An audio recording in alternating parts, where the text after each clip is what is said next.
वक्त दफन हम मिट्टी देते हैं तो यही पढ़ते हैं, मिन्हा खलकनाकुम व फीहा नुईदुकुम व मिन्हा नुखरिजुकुम। 2 दिन के बाद में किसी ने आके कहा कि फला साहब कहाँ है? कहा अभी तो 2 दिन पहले इंतकाल हो गया, फला कब्रिस्तान में दफन है, नमाज जनाजा असर के बाद फला मस्जिद में अदा की गई थी, आपको नहीं। अस्सलाम वालेकुम व रहमतुल्लाहि व बरकातुहू। मैं मोहम्मद जावेद अब्बासी काफी आगरा से, और आप सब लोगों का बहुत बहुत शुक्रिया। आप सब लोगों ने मुझे काफ़ी सपोर्ट किया और आपसे उम्मीद है कि आगे भी आप सपोर्ट करते रहेंगे। आज से पहले आप लोग देखते आ रहे थे, कभी तो अजमेर का न्यूज़ चल रही थी, कभी अलीगढ़ की चल रही थी, तो कभी संभल जामा मस्जिद की चल रही थी। अलीगढ़ में भी जामा मस्जिद है तो वहाँ की भी न्यूज़ चल रही थी, और साथ ही साथ प्रोग्राम भी देख रहे थे आप, जलसे देख रहे थे, नात के पाक देख रहे थे आप। लेकिन आज हम वो हकीकत दिखाएंगे हम अपने चैनल पर, मुफ्ती गुलाम जिलानी साहब की। आज से पहले शायद ही किसने ये बात सुनी होगी, क्योंकि हम लोग पता नहीं किस गफलत में जी रहे हैं और पता नहीं क्या हमारे दिमाग में भरा हुआ है, क्या हमारे दिमाग में चल रहा है। लेकिन हम लोग ये सोचते हैं ज़िंदगी क्या चीज़ है और मौत क्या है। ज़िंदगी को ज़िंदगी समझते हैं और मौत को मौत समझते हैं। लेकिन आप इस वीडियो के अंदर देखेंगे कि मौत क्या है और ज़िंदगी क्या है, आपको ये वीडियो के अंदर दिखाया जाएगा। और आप सब लोगों से गुजारिश है कि आप इस वीडियो को बिल्कुल शेयर नहीं करेंगे, क्योंकि जब मैंने इस वीडियो को सुना, मैंने सोचा थोड़ा सा सुन लूँ फिर इसे यूट्यूब पर डालूँगा। लेकिन मेरा दिल ये चाह रहा था कि मैं इस वीडियो को पूरा सुनूँ, और मैंने इसे सुना।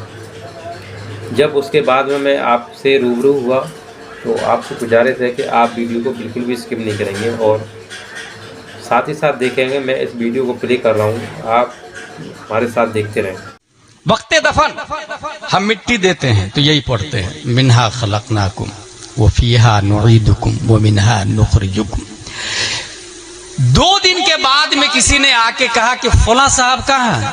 कहा अभी तो 2 दिन पहले इंतकाल हो गया, फला कब्रिस्तान में दफन है, नमाज जनाजा असर के बाद फला मस्जिद में अदा की गई थी, आपको नहीं पता? बोले नहीं, मुझे खबर नहीं लगी। मलकुल मौत आए, 2 दिन पहले रूह निकाल के ले गए, मीन्स ही इज डेड, वो मर चुका है, वो इंतकाल हो चुका है। कॉमन सेंस आप लोग के यहाँ यही है। अगर इंसान फतह में वॉकिंग कर रहा, टॉकिंग कर रहा, माइंडिंग कर रहा, बिजनेस कर रहा है, दे आर अलाइव, वो जिंदा है। और मलकुल मौत आके रूह निकाल के ले गए, कब्रिस्तान में दफन कर दिया, चंद सालों में घास निकल गई, मीन्स दे आर डेड, वो मुर्दा है। यही समझते ना हम लोग। Today I will prove they are totally wrong wrong wrong. आज मैं ये साबित करूंगा कि ये 100% गलत है। रूह निकलने का नाम मौत नहीं है और रूह रहने का नाम जिंदगी नहीं है। दलील कुरान और हदीस की रोशनी में प्यारे मुस्तफा सल्लल्लाहु तआला अलैहि वसल्लम 571 ईस्वी अब्दुल्ला की पीठ से, आमिना के बतन से मकाम बैदा पीर के दिन सुबह सादिक तशरीफ लाए, और जब ऐलान नबुव्वत किया, अबू जहल से 1 बार 2 बार 3 बार मान लो मैं अल्लाह का रसूल हूँ, पढ़ लो ला इलाहा इल्लल्लाह मुहम्मद रसूलुल्लाह सल्लल्लाहु तआला अलैहि वसल्लम, बार बार कहने के बावजूद अबू जहल नहीं माना। तायरे सिदरत तशरीफ लाते हैं, या रसूलल्लाह ये मुर्दा है, अव मन काना मैतन, या रसूलल्लाह ये मुर्दा है। A question arise in our mind in this palace named Fataha. Abu जहल हाथ पांव काम कर रहे हैं उसके, इस्लाम सेड ही इज डेड, ये मुर्दा है। अबू जहल के बदन में रूह बाकी है, इस्लाम बोल रहा है ये मुर्दा है। मलकुल मौत आए नहीं, रूह निकाल के ले नहीं गए। नकीरैन ने सवाल नहीं किया कि मन रब्बुका मा दीनुका मा कुंता तक़ूलु फी हक़्क़ि हाज़ा रजुल। इस्लाम सेड ही इज डेड। उसकी बीवी है, बच्चे है, प्लानर है, किलर है, हुजूर सल्लल्लाहु अलैहि वसल्लम के कत्ल का प्लान कर रहा है, मक्के में घूम फिर रहा है, ऐलान कर रहा है कि जो मार के लाएगा नबी का सर उसको 100 ऊंट दिए जाएंगे। But Islam said he is dead. उसकी जुबान बोल रही है मगर इस्लाम ने क्या कहा? वो मुर्दा है। इससे क्या साबित हुआ? रूह निकलने का नाम मौत नहीं है और रूह की बका का नाम जिंदगी नहीं है। अबू जहल के बदन में रूह बाकी है, जीते जी इस्लाम ने कहा मुर्दा है। और किसने कहा? जिब्रील अलैहिस्सलाम ने। और जिब्रील अलैहिस्सलाम कभी झूठ नहीं बोलते हैं। हुजूर सल्लल्लाहु ताला अलैहि वसल्लम पर कुरान नाजिल हुआ। कुरान झूठा नहीं है, नबी झूठे नहीं है। दुनिया की तमाम किताबों में सच्ची किताब का नाम कुरान मुकद्दस है, जिसकी हेडिंग है ज़ालिकल किताबु ला रैब फीह। शक की गुंजाइश भी नहीं है इस किताब के अंदर। इस्लाम ने कहा अबू जहल की रूह की बका के बावजूद ये मुर्दा है। अच्छा, ये बात क्लियर हो गई कि जिसके पास रूह हो वो जिंदा है। फतहा में ये कोई जरूरी नहीं, झारखंड में वो जिंदा हो ये कोई जरूरी नहीं, इंडिया में वो जिंदा हो क्योंकि रूह बाकी है, बीवी है, बच्चे है, कारोबार कर रहा, बिजनेसमैन है, ये कोई जरूरी नहीं है। और आगे चलें। 1 हिजरी 2 हिजरी 3 4 5 6 7 8 9 10 20 30 40 50 60 61 हिजरी करबला की धरती हजरत अली असगर के हल्क को तीर पार कर चुका। इस्लाम बोलता है जिंदा है। हजरत जुहैर बिन कीन की रूह मलकुल मौत ले जा चुके। इस्लाम बोलता है जिंदा है। हजरत मुस्लिम बिन अकील शहीद हो गए। इस्लाम बोलता है जिंदा है। हजरत हुर जा चुके। इस्लाम बोलता है जिंदा है। हजरत इमाम हुसैन बदन करबला में, सर दमिश्क में। इस्लाम बोलता वला तक़ूलू लिमन युक़्तलू फी सबीलिल्लाहि अमवात। सवाल पैदा होता है अबू जहल तू जीते जी मर कैसे गया? और है करबला वाले आका, मरने के बाद भी आप जिंदा कैसे हैं? मिजाज अबू जहल ने जवाब दिया, अदावत मुस्तफा ने मुझे जीने नहीं दिया। करबला वाले हुसैन बोले, मोहब्बत मुस्तफा ने मुझे कभी मरने नहीं दिया। नारे तकबीर, नारे रिसालत, मसलके आला हजरत सरकारे मदीना कॉन्फ्रेंस हजरत अल्लामा मुफ्ती गुलाम जिलानी अजहरी। अरे भाई जिंदाबाद। वाह वाह वाह वाह। बात क्लियर हो गई। जो इंसान झारखंड में चल फिर रहा है वो जिंदा हो कोई जरूरी नहीं, दुनिया उसे जिंदा बोले। According to holy Quran they are maybe dead body. और जो कुरान है वही सच है, वही राइट है। मिनहा खलकनाकुम, हमने इसी मिट्टी से आपको बनाया है। तफसीर में ये आया है कि जो इंसान जहां की मिट्टी से बनता है वहीं दफन होता है। कैसे बनता? कैसे? हदीस शरीफ इन्ना अहदकुम युजमउ खल्कुहु फी बत्नि उम्मी 40 यौमन नुतफह थुम्मा यकूनु अलका मिस्ल ज़ालिक थुम्मा यकूनु मुद्ग़ह मिस्ल ज़ालिक थुम्मा युरसिलुल्लाहु इलैहि अल-मलक फयनफखु फीहि ar-रूह व युअबरू बिअरब'i कलिमात बिकतबि रिज़्क़िही व अजलिही व अमलिही व शक़िय्युन अव सईद। 40 दिया 120 दिन के बाद रूह फूकी जाती है। हदीस शरीफ में आया। उससे पहले बच्चा माँ के पेट में नुतफा, अलका और मुदगा की शक्ल में होता है। जब रब्बे कदीर किसी इंसान की मूर्ति माँ के पेट में बनाता है तो जिब्रील से फरमाता है जा फला जगह की मिट्टी लाके उसकी माँ के पेट में उसकी मूर्ति को बनाओ। हुवल्लज़ी युसव्विरुकुम फिल अरहाम कैफ़ यशा। रब जैसा चाहता मूर्ति बनाता माँ के पेट में। अच्छा, मिट्टी लाते इजराइल अलैहिस्सलाम। एक जात है जिसकी मिट्टी जिब्रील अलैहिस्सलाम लेकर के आए हैं और उस जात को हम लोग मुहम्मद रसूलुल्लाह सल्लल्लाहु ताला अलैहि वसल्लम कहते हैं। इसका मतलब ये हुआ ये जो कब्रिस्तान में जो लोग दफन है ना वो यहीं की मिट्टी से पैदा हुए हैं। यहाँ से मिट्टी लेके फरिश्ता ने माँ के पेट में उसकी मूर्ति बनाई, वो इंसान पैदा हुआ। रूह कब डाली गई थी? 120 दिन के बाद में। 120 दिन के बाद में यहाँ एक पॉइंट है, 120 दिन के बाद में रूह डाली जाती है और 4 चीजों का हुक्म दिया जाता है। उक्तुब बेकतब रिस्क ही, खाएगा क्या, पिएगा क्या, कपड़ा क्या पहनेगा, मकान एक बनाएगा कि 2 बनाएगा, फतह में बनाएगा या फिर हजारीबाग में या कोडरमा में बनाएगा। रिज्क की तारीफ की गई है, अल्लज़ी युंतफ़अु बिह युक़ालु बिल्लुग़तिल अरबिय्या रिज़्क़, मताए जिंदगी को रिज्क कहा जाता है। 120 दिन में ये लिख दिया जाता है।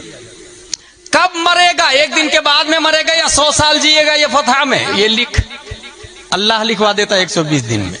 अमल ही, काम क्या क्या करेगा, प्राइवेट नौकरी या गवर्नमेंट जॉब, ये भी लिख, बिजनेसमैन या खेती बाड़ी, ये भी लिख, वो शकीन और सईद, शरीफ होगा या कमीना होगा, ये भी लिख।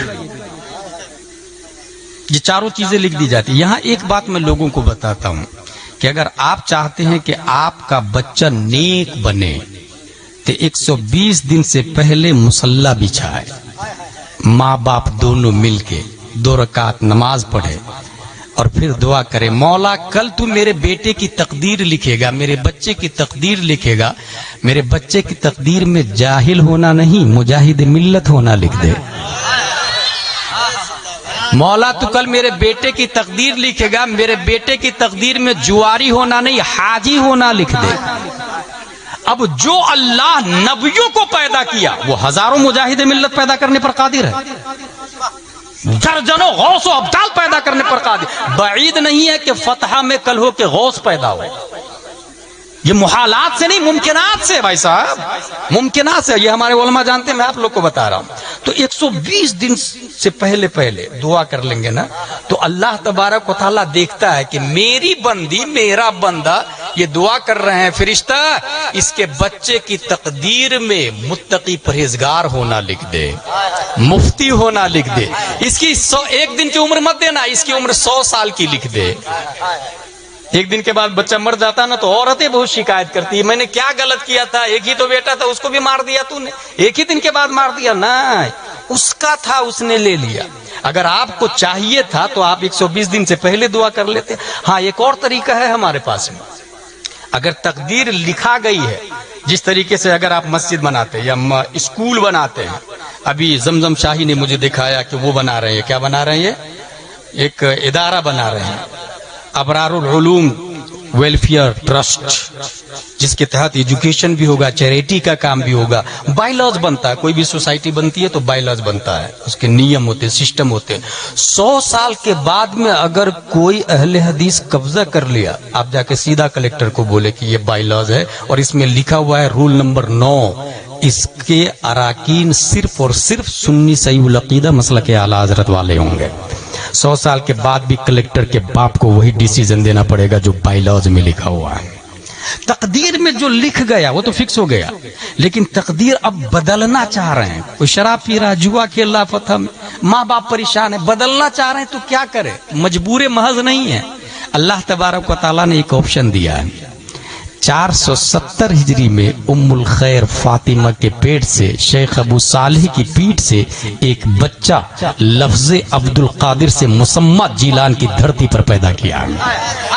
और शेख अब्दुल कादिर को रब्बे कदीर ने वो पावर दिया, वो कुव्वत दिया कि तकदीर के जो बायलॉज है वो जिस दफ्तर में रखा हुआ है उस दफ्तर का रजिस्ट्रार शेख अब्दुल कादिर जीलानी को बना दिया है। और ये मैं नहीं कहता, अच्छे रजा, प्यारे रजा, आलिम रजा, फाजिल रजा, अल्लाह की रजा, सहाबा की रजा, 10 शव्वाल 1272 हिजरी 14 जून 1856 ईस्वी में नकी अली खां की पीठ से बरेली की धरती पर तसर्रुफात की करवटें लेता हुआ पैदा होने वाला इमाम अहमद रजा खान इरशाद फरमाते हैं कि अल्लाह ने मेरे गौस को तकदीर के रजिस्टर का मालिक और हाकिम बनाया है। वो रकम तराज है। मेरी तकदीर बुरी हो तो भली कर दे के है, मेरी तकदीर बुरी हो तो भली कर दे के है, महबूब इस बात के दफ्तर पे करोड़ा दे रहा। नारे तकदीर, नारे रिसालत, सरकारे मदीना कॉन्फ्रेंस, मसलके आला हजरत। ये बात हो गई क्लियर यहाँ पर मैं इससे पहले तकरीर कर चुका हूँ कि अगर आप चाह रहे हैं कि बच्चे नेक बने तो बच्चा जब माँ के पेट में हो तो बहुत आसान तरीका है। कहाँ गया मेरा मोबाइल? इस मोबाइल में आप जाएं यूट्यूब पर और वहाँ बोले वैस रजा कादरी कलाम आला हजरत, वो आ जाएगा वहां पर। माँ को चाहिए कि आटा गूंथ रही है, मोबाइल इधर लगा दे। अब मोबाइल में चलेगा, क्या दबे जिस पे हिमायत का हो पंजा तेरा, शेर को खतरे में लाता नहीं कुत्ता तेरा। अब जो बच्चा पैदा होगा वो गौसे आजम का शेर बन के पैदा होगा, गौसे आजम का गुलाम बन के पैदा होगा। अब उस बच्चे को कोई डैमेज नहीं कर सकता, कोई डाइवर्ट नहीं कर सकता, कोई गुमराह नहीं कर सकता। माँ बोले सूरह यासीन मा तर्जमाए कंजुल ईमान। अब इधर वो चावल बना रही है और इधर आयत चल रही है यासीन वल कुरानिल हकीम इन्नका लमिनल मुरसलीन अला सिरातिम मुस्तकीम तंजीलल अजीजिर रहीम लितुनज़िरा कौमन मा उनज़िरा आबाउहुम फहुम गाफिलून। अब जो बच्चा पैदा होगा वो वक्त का ताजुश शरिया बन के पैदा होगा, वो वक्त का मुफ्ती आजम बन के पैदा होगा। इसलिए माँ और बहनों की खुसूसन ये ड्यूटी है। मिनहा खलकनाकुम, माँ के पेट में बच्चे की तस्वीर बन गई। कैसे बनती है? यहाँ पर बहुत सारे भिन्न भिन्न प्रकार के लोग हैं, चेहरे अलग अलग है, कलर अलग अलग है, मिजाज अलग अलग है। कभी गौर किया आपने? यही जमीन है, यहाँ से घास भी निकलती, काजू भी, किशमिश भी, पिस्ता भी, अखरोट भी, बाजरा भी, जौ भी, मक्का भी, गेहूं भी, चावल भी। जमीन एक ही है। मिन ऐसो हिया हिया, जमीन बराबर है। हमारे उलमा जानते हैं मिन ऐसो हिया हिया। आप लोग समझ जाए कि जमीन बराबर है। तमाम जमीन जब बराबर है तो ये काजू कहां से निकल गया भाई? ये पिस्ता कहां से निकला? ये चावल कैसे निकल रहा है? वजह यह है कि अगर जमीन को चावल से निस्बत हो जाए तो वो जमीन चावल में बदल जाती है। जमीन को अगर काजू से निस्बत हो जाए तो वो जमीन काजू में बदल जाती है। जमीन को अगर पपैयाज से निस्बत हो जाए तो वो जमीन पपैयाज में बदल जाती है। यही से ये बात भी समझ में आ गई कि इन जमीन के जितने मिजाज है उतने ही मिजाज इंसान के हैं, और जमीन के जितने कलर है उतने ही कलर इंसान के हैं। जितने कलर जमीन के उतने कलर इंसान के, जितने मिजाज जमीन के उतने मिजाज इंसान के। और ये भी सुने, जब जो जहां की मिट्टी से पैदा हुआ है वहीं दफन होता है, तो यहां से बात समझ में आ गई, अबू बकर नबी के बाजू वाली मिट्टी से पैदा हुए हैं। हजरत अबू बकर कहां से पैदा हुए? नबी की बाजू वाली मिट्टी से। उनके बाजू से हजरत उमर फारूक आजम। लेकिन एक सवाल पैदा होता है कि फतह में एक इंसान पैदा हुआ, गया हज करने के लिए और मदीने में इंतकाल कर गया। अब वो कहां की मिट्टी से पैदा हुआ था भाई साहब? मुफस्सिरीन इसकी तफसीर लिखते हैं, जब रब्बे कदीर माँ के पेट में उसकी तस्वीर बना रहा था तो तस्वीर में फतह की मिट्टी नहीं मदीने की मिट्टी का इस्तेमाल फरमाया था। इसलिए रहे पैदा तो यहां होगा लेकिन दफन मदीने में होगा। पैदा कहीं भी हो, जहां की मिट्टी लगी है वहीं वो इंसान मदफून होगा। मिनहा खलकनाकुम, हमने आपको इसी मिट्टी से पैदा किया है। अब जब हम लोग मिट्टी से बने हैं तो मिट्टी की दीवार देखी होगी आप लोगों ने, चंद साल चलती है। ये जमीन से मिट्टी उठाए और उसको ताकतवर हाथों से मसले और फिर फूंक मारे, पूरी मिट्टी हवा में तहलील हो जाती है। मगर वही 1000 ग्राम मिट्टी को, 2000 ग्राम मिट्टी को मखसूस फार्म में रख करके अगर पका दे तो वो ईंट बन जाती है। अब उस ईंट से लाल किला बनता है, ताजमहल बनता है, मकान बनता है, बुर्जुल खलीफा बनता है। बुर्जुल मलिक की तैयारी चल रही है, आप लोग को पता है? बुर्जुल खलीफा से बड़ा बन रहा है बुर्जुल मलिक। और अभी तक नासा का नाम सुन रहे थे ना आप लोग, अभी नासा को पीछे छोड़ दिया टेस्ला कंपनी ने। वो एक ऐसा मोबाइल निकाला जिसमें रिचार्ज की जरूरत ही नहीं पड़ेगी। वो ऐसा मोबाइल निकाला जिसमें जो सिम लेस है, सिम ही नहीं होगा उसके अंदर, इलेक्ट्रॉनिक सिम, नंबर सिर्फ रहेगा। सन से रिचार्ज होगा, धूप से, जेब में मोबाइल रखा हुआ है, रिचार्ज हो जाएगा अपने आप। और सिर्फ जमीन पर नहीं बल्कि मरीख पे भी चलेगा और चांद पे भी चलेगा वो मोबाइल। कौन निकाल रहा? टेस्ला वाला। हासिल ये कि एक दूसरे को बीट करता है, एक दूसरे का ताक़ुब करता है, एक दूसरे को पीछा करता है। मिनहा खलकनाकुम, हमने इस मिट्टी से आपको बनाया। अब उस मिट्टी को ईंट की शक्ल में अब पका दिया आपने। अब उस ईंट से उस ईंट से इंसान बुर्जुल खलीफा बनाया या लाल किला या ताजमहल सालों साल से चलता है। अगर ये बात समझ ली आपने तो सुने, फतह में जितने लोग यहाँ की मिट्टी से बने हैं वो रिटर्न यहाँ दफन होके मिट्टी में मिल जाते हैं। ऐसे ही जैसे मिट्टी को फूंक मारे तो हवा में तहलील हो जाती है, मिट्टी में मिल गए। चंद सालों के बाद जाके देखे ना तो जो लोग कब्र खोदते हैं उनसे पूछिएगा तो वो बताएंगे कि हाथ नजर आया, पांव नजर आया। भाई साहब ये हाथ किसका था? बराक ओबामा के बाप का? नो। डोनाल्ड ट्रंप के बाप का? नो। हमारे बाप दादा का, जो कल तक यहीं फतह में घूम फिर रहे थे। आज जमीन खा गई है उसको। चंद सालों के बाद उनकी हड्डियां भी खत्म हो जाएगी। मिट्टी से बने थे, रिटर्न मिट्टी में आ गए वो। ये हड्डियां क्यों खत्म हो गई? इसलिए खत्म हो गई कि वो मिट्टी से जो बन के आए थे तो दुनिया में कुछ किया नहीं, रिटर्न मिट्टी में जाके फना हो गए। अब अगर जिस तरीके से ईंट को आग में पका दिया गया तो उसकी वैलिडिटी बढ़ गई। अब वो फूंक से नहीं उड़ती ईंट, वो लाल किले में लग गई, वो ताजमहल में, वो बुर्जुल खलीफा में। वो ईंट अगर किसी मकान में लग जाए तो 1-2 दिन में नहीं 100 साल तक चलती। मस्जिद में लग जाए हजारों साल तक चलती। क्यों भाई? तू भी तो मिन ही सो ही मिट्टी था, तेरे अंदर ये खूबी कहां से आ गई? ईंट ने जवाब दिया, मैंने अपने वजूद को आग में पकाया है, नतीजतन अल्लाह ने मुझे वो पावर दे दिया है कि अब मुझे कोई माइका लाल फना नहीं कर सकता। जो इंसान फतह की मिट्टी से बना और अपने वजूद को हुजूर अब्रे मिल्लत की मोहब्बत में फना कर दिया, इश्क़े उलमा में मिटा दिया, सैयदजादों से इतनी मोहब्बत की कि अपने वजूद का ख्याल ही नहीं रखा। हुजूर ने कहा उठ तो उठा, हुजूर ने कहा बैठ तो बैठा। अब इश्क़े अब्रे मिल्लत में फना होने की बुनियाद पर रब्बे कदीर ने उसके वजूद को इतना मजबूत कर दिया कि आम मिट्टी से उसकी हैसियत बदल गई। यही वजह है कि अब वो मरता है तो जमीन नहीं खाती है, बल्कि जमीन मैली नहीं होती, कफन मैला नहीं होता।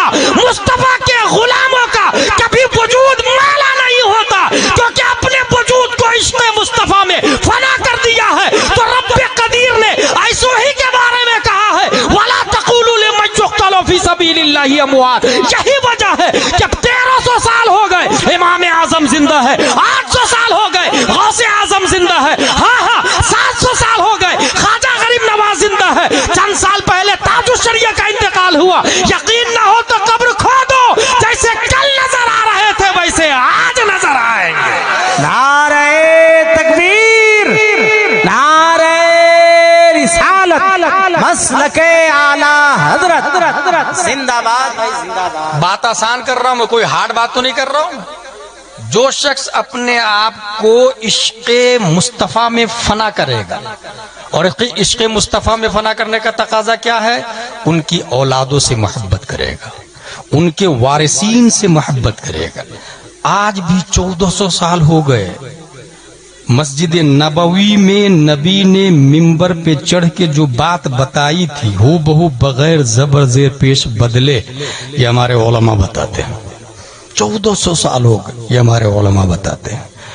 तो इश्क का तकाजा ये है कि हुजूर सल्लल्लाहु ताला अलैहि वसल्लम के जो जानशीन वारिसीन और सादात इज़ाम है, अपने वजूद को, अपनी मोहब्बत, उनकी मोहब्बत दिल में लाके, इसी को आला हजरत ने कहा, ऐ इश्क तेरे सदक़े जलने से छुटे सस्ते, जो आग बुझा देगी वो आग